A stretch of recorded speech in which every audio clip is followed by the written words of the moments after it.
こんにちは、みすずです。今日はオートミールで作るタルトレットをご紹介します。小さいミニタルトのことですね。小麦粉、米粉を使わずにお砂糖も入っていないタルト生地です。お惣菜にも使えますよ。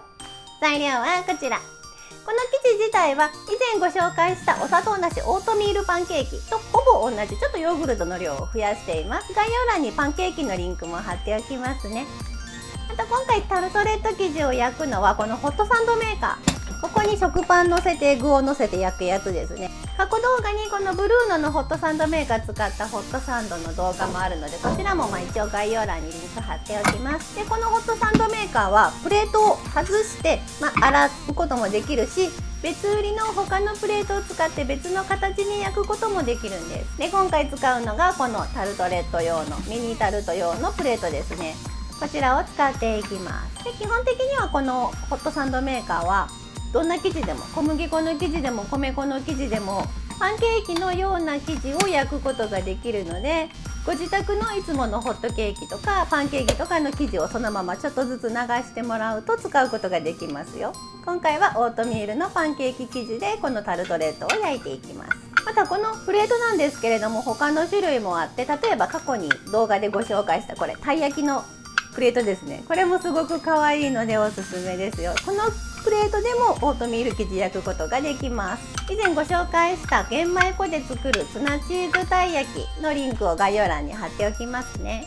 こんな感じでプレートを取り替えていろんなものが作れるホットサンドメーカーを使ってオートミールのタルトを焼いていきます。では作り方です。作り方は以前ご紹介したオートミールパンケーキと全く同じです。オートミール 120g を粉末にします。これは、ハンドブレンダーでもフードプロセッサーでも、あとミキサーで粉末にできるタイプのものもありますよね。そういったものを使ってもらえればいいです。この動画で使用しているのはバーミックスですね。一度に攪拌できる量が少ないので30から 40g ほどですね入れてもらって粉末にしていきます。バーミックスの場合は初めにザザッと粉末にしてもらってから一回蓋を開けて、今ちょっと粗い感じで粉末になってますよね。ここにこのパウダーディスクっていうのをはめてさらに攪拌すると細かくなるっていう形になります。なのでちょっと面倒ですが2回かけてあげてください。1回につき10秒程度です。長く攪拌しすぎると本体が熱くなるのでちょっと気をつけてあげてください。10秒前後で止めてもらえば OK です。で粉々になったらこれをボウルに移しましょう。この作業を繰り返して残りも全部粉末にしていきます。こんな感じでこの作業の中でこの粉末にする作業が一番ちょっと面倒くさいかも。やることは単純なんですけどちょっと時間がかかるかなと思います。オートミールは粉末にすると小麦粉代わりに結構いろんなお料理やお菓子に使えますよ。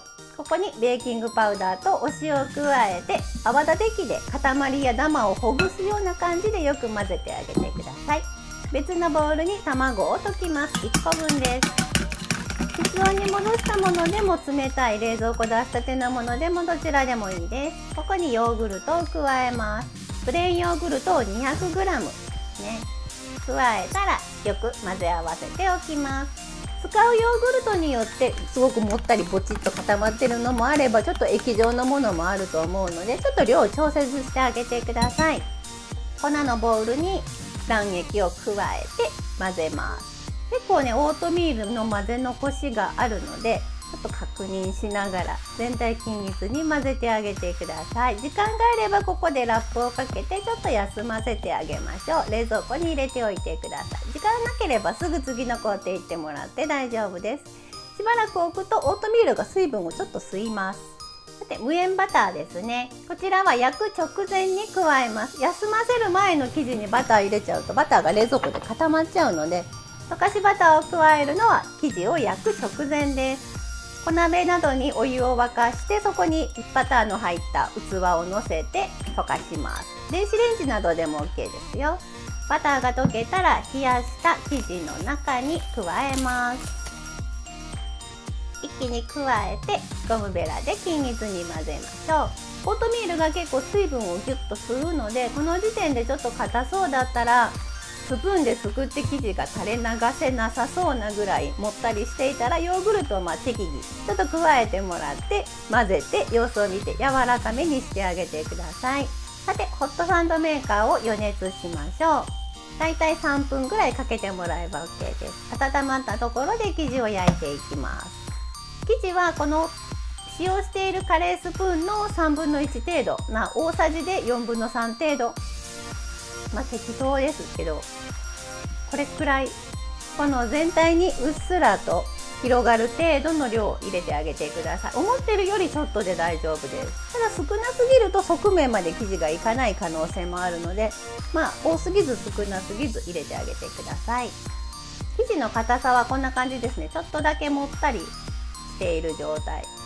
なんとなく全体に広げてもらったら、あとは蓋をして、蓋をするとギュギュッとプレスされて生地が全体に行き渡るので、これで4分間焼いていきます。タイマーで4分かけてあげてください。焼けたら蓋を開けます。こんな感じでほとんどの場合上にくっついて取れます。やけどに気をつけて外しましょう。オートミールで可愛らしいタルトの器が出来上がりました。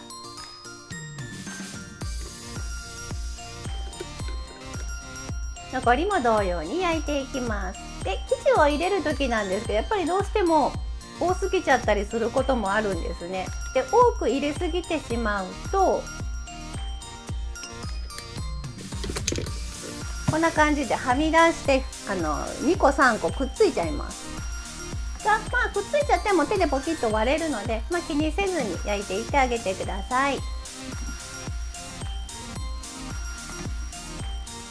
こんな感じですね。くっついてしまったものは手で割ってもらうと分かれるので、これで余分な部分をカットしておいてもらえばタルトレット生地になります。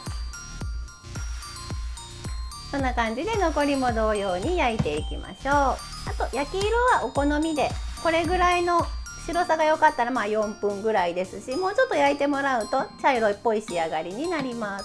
生地一つ一つが小さいので焼くのにちょっと時間がかかります。合計で今回は32枚焼けましたが、もっと一回一回の量を減らせばもうちょっと枚数増えますし、逆にもうちょっと分厚い生地にするともっと数が減ります。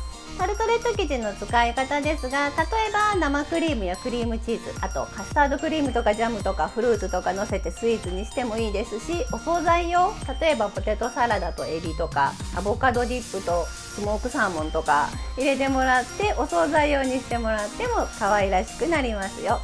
今回はこのままでも良かったんですけれども、ちょっと飾りでキウイをのせました。ゴールドキウイをまず皮を剥きます。あまり柔らかすぎないやつですね。ちょっと固めのものを使ってください。縦半分に切って端っこから薄切りしていきます。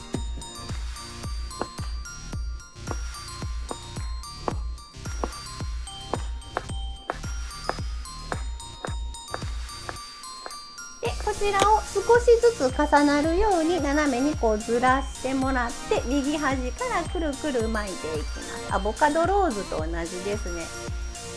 キウイ1/2個分全部使うと入らなくなるので、入るぐらいの量を使ってくるっと巻いて型に詰めてあげてください。緑キウイも同じですね。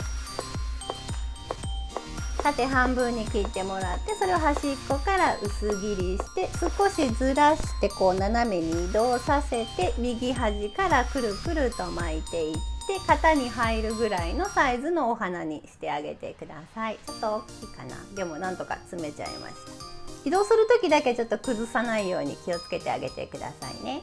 こんな感じで下にクリームなど入れてもいいんですけど、ちょっとタルトレット生地が小さいのであんまりいろいろ詰め込むと溢れ出るかもしれません。あとこのオートミールの生地、結構果物だけでもすごく美味しく食べられるので、これだけでも十分美味しいスイーツになると思いますよ。というわけでこれが余分のタルトレット生地ですね。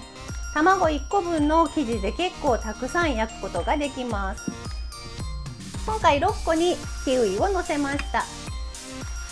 キウイだけだとちょっと寂しいので、飾りでアラザンを散らしましたが、アラザンはどうしてもお砂糖を使っているものしか売られてないので、気になる方は例えばフリーズドライイチゴを砕いてふりかけるとか、ちょっと何か飾りがあると綺麗ですよ。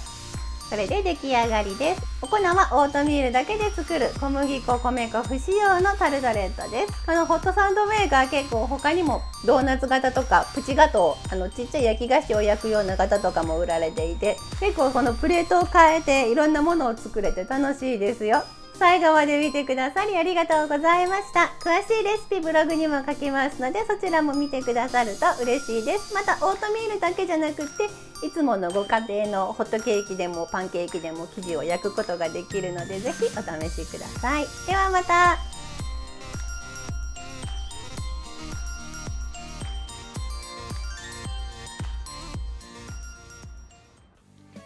作ってみたいと思ったらぜひチャンネル登録と高評価をお願いします。